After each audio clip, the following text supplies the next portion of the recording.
Weight Loss Surgery Works, and I am your Sunday blogger, Rosemary, with 3 special guests.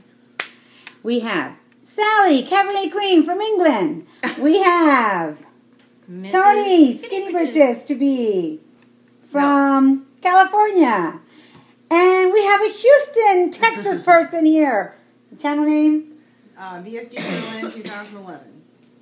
And Lynn, grocery store shopping. Do you have a menu library that you use to make weekly plans?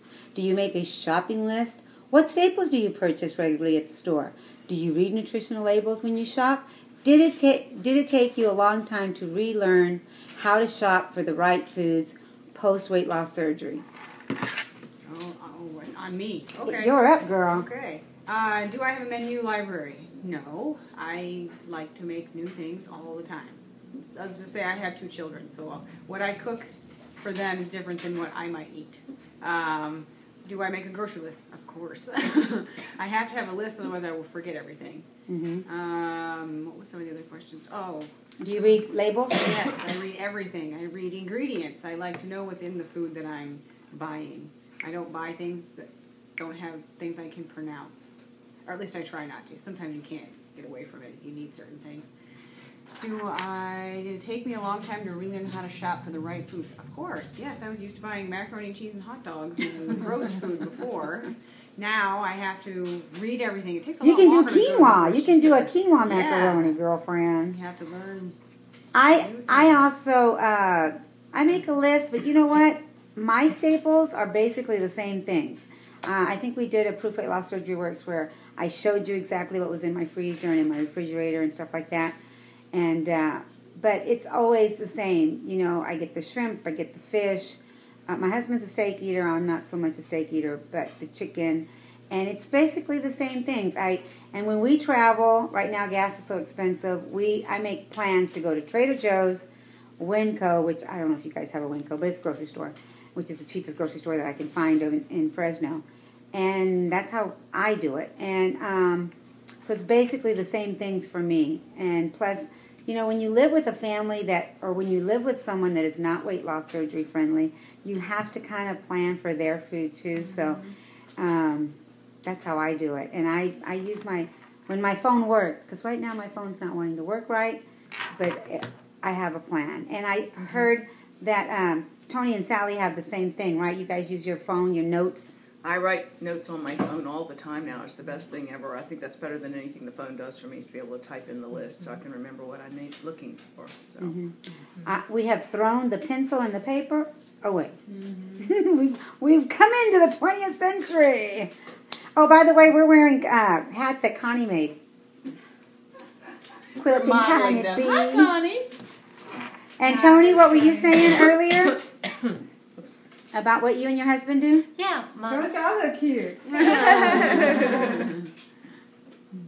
You make pretty hats. Thank you. My husband does a lot of the shopping, and what we've established a little system on his phone on the notes. We've just listed all the name brands, types of foods that are my staples, my basics. And before he goes to the store, he'll just pull his phone out and he'll put a check mark next to the things that I need. And he knows now exactly what my basics are, which is kind of a nice little handy tool for the 2 of us.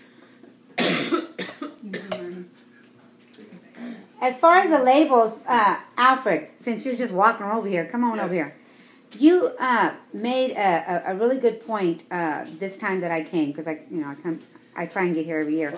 But and I learned something new every year with Alfred. But you made a really good point how we have to make it like a pie and really look at everything when we read labels, not just look. Because for me, since I come from an Atkins background, I would only look at the carbs and what else? The carbs and the proteins. And then Alfred said, "You're not paying attention to the fats. Look at the fats." So what could you tell us on how to make it a whole, on the sodium, the fat, everything? Right. Well, you know, I noticed the new Atkins product, which is not new, but it's been out. It seems like they changed their product, and now it's more protein, less fat, and less carb. I mean, so protein is the key, like we discussed. I'm glad, I wasn't the only one who thought that. Mm-hmm. And, yeah, the sodium, the sodium and the cholesterol would be the other two things that you'd look for besides the fat, and that would be, because that's why I recommend the isolate protein, because it's protein without all the other stuff added into it. So that's the best, purest nutrition that you could get without sodium, carbs, or fat. Yeah. And then you're going to need these other things in your diet, but you keep them at a minimum. Mm-hmm. Yeah. Depending on what you're doing. If you're trying to lose weight, you definitely don't want you want to keep that at a minimum. And if you're trying to maintain, then you're going to need a little bit more. Mm-hmm. But make sure the ratio is just like I said.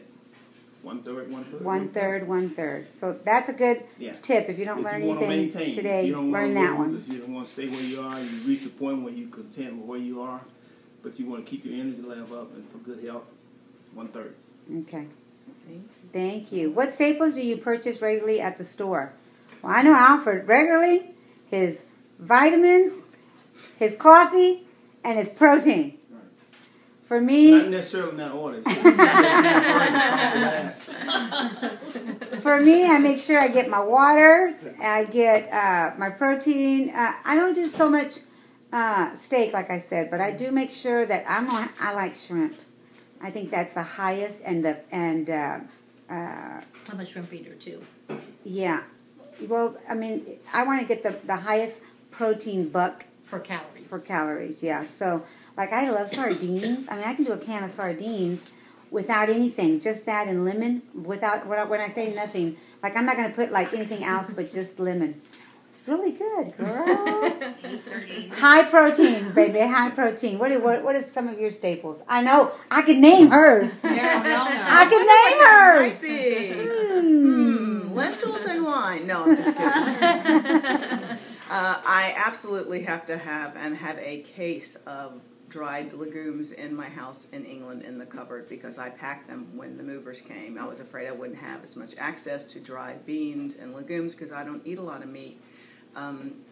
So I absolutely have to have some kind of bean. Mostly it's lentils or a chickpea or something along those lines.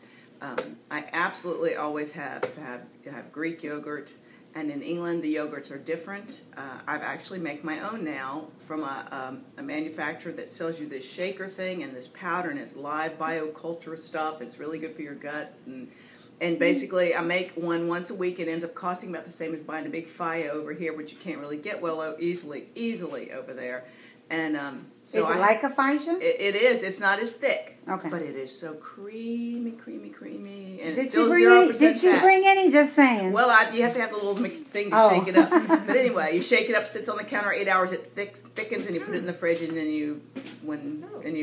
I know, it's great. So I do that. I have to have when I go shopping, I can tell you what we get every week, and it's pretty simple because it's just the two of us now. I eat lentils for breakfast generally, or maybe a protein bar when I'm headed out. So I have to have those, and I order my protein bars from the United States because you can't get them over there. They're going to ask what protein bars you... I eat Pure Protein, the peanut butter chocolate one. Isn't that what it's called, Pure Protein? I think so. 20 grams of protein and 200 calories. I just really like it, and it satisfies immensely as a meal, and I'm good to go when I'm walking. But the other thing, I go to the store before we go to the little stores close by, and I get fresh produce. That is the number one thing on my list. I am never totally forgot about that. Much. I have so many fresh vegetables and fruit in the houses is that I see as a good value that week and what's fairly seasonal or what's on sale.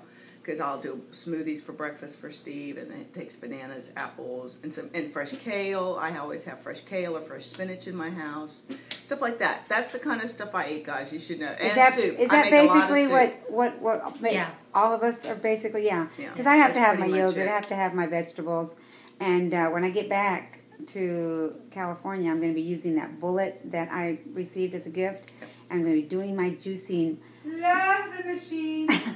Connie wish I would have brought it, but I didn't. But anyway, I plan to do that as far as one of my meals. So I'm not going to do total, juicing. But anyway, we love you. Alfred wants to say something. Oh. I got one more thing I want to Oh, go ahead. Now, Sally and I were discussing about, I mentioned to her about amino acids. That's what protein is, okay? Protein consists of amino acids. So, you know, the FDA or whoever has recommended that you need, there are 9 essential and 9 non-essential, basically about 20 aminos that you really need. So some that your body cannot manufacture, that's why you have to eat nutrition. You have to get it from another source because these make the enzymes. So if you're getting the non-essentials and you're not getting the essentials, then that's going to be a problem from right down the road. So you need the amino acids. And one thing, when you're looking at a product, you want to make sure that the amount, the milligrams of each one of these acids is relatively high, because you want a good chemical mix there. If it's low, then you won't get the same quality of product that the enzyme, and you won't get the same quality of health. So the better the aminos, the more of them, you know, the essentials, then the better the health is going to be. It takes it to another level, and that's a level that I'm going to be exploring this week while I'm here, the last few days. So. And that was Proof Weight Loss Surgery Works. Now, all of us, go make your life worth Proof Weight Loss Surgery Works. See you later. Bye.